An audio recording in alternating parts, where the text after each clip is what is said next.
మాజీ MP విజయసాయిరెడ్డికి Mangalagiri CID పోలీసులు నోటీసులు జారీ చేశారు. బుధవారం ఉదయం 11 గంటలకు విచారణకు హాజరు కావాలని విజయసాయిరెడ్డిని ఆదేశించారు. నోటీసులో 506, 384, 420, 109, 467, 120/B రెడ్ విత్ 34 ఐపీసీ సెక్షన్ల సిఐడి అధికారులు ప్రస్తావించారు. మాజీ ఎంపీకి సిఐడి ఎస్పీ నోటీసులు అందించినట్లు తెలుస్తుంది. హైదరాబాద్కు చెందిన కొందరు వ్యక్తులు ఇచ్చిన ఫిర్యాదు మేరకు విచారణకు రావాలని ఆదేశించినట్లు తెలుస్తుంది. రెడ్డిగా దీనికి సంబంధించి మరిన్ని డీటెయిల్స్ క్రాంతి అందిస్తారు. క్రాంతి. అనిల్, మాజీ ఎంపీ విజయసాయిరెడ్డికి మంగళగిరి సిఐడి పోలీసులు నోటీస్ ఇచ్చినట్టు తెలుస్తుంది.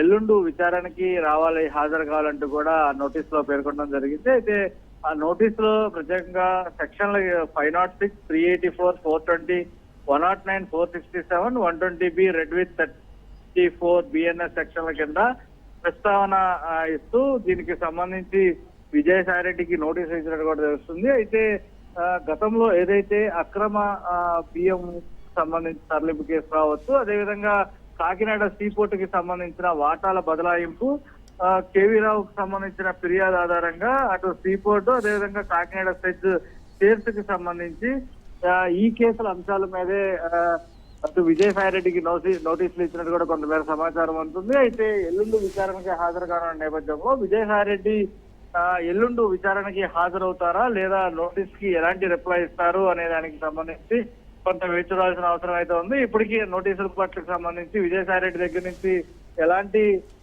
స్పందన రాలా. అయితే ఇప్పటికే ఈ కేసులో వైసీపీ ఎంపీ వైవి సుబ్బారెడ్డి తనయుడు YV Vikrant Reddy, YCP MP Vijayasai Reddy సంబంధించి ఆయన అల్లుడు సోదరుడు శరత్చంద్రారెడ్డి, విజయసాయిరెడ్డి నామినీ సంస్థగా చెప్పుకొస్తున్న PKF Sridhar and Santhanam LLP ప్రతినిధులకు సైతం ఈడీ ఇటీవలే నోటీసులు అయితే జారీ చేసింది. అయితే పలు కారణాలతో వీరంతా విచారణకి హాజరు కాకపోవడంతో వైసీపీ ఎంపీ మాజీ ఎంపీ విజయసాయిరెడ్డి ఈ గతంలో ఈడీకి కూడా నోటీసులు ప్రస్తుతం పంపిన పరిస్థితి అయితే ఉంది. ఇక దీనికి సంబంధించి కూడా హాజరు కావాలంటూ ఇప్పటికే ఎంపీ విజయసాయిరెడ్డికి సిఐడి అధికారులు నోటీస్ ఇవ్వడం జరిగింది. అయితే దీనికి సంబంధించి వ్యవహారం ఎల్లుండి ఉదయం 11 గంటలకి విచారణకి రావాలంటూ కూడా నోటీస్ లో పేర్కొన్నారు. విజయవాడ సిఐడి కార్యాలయానికి విచారణకు రావాలంటూ కూడా ఆ నోటీసులో స్పష్టంగా ఆదేశాలు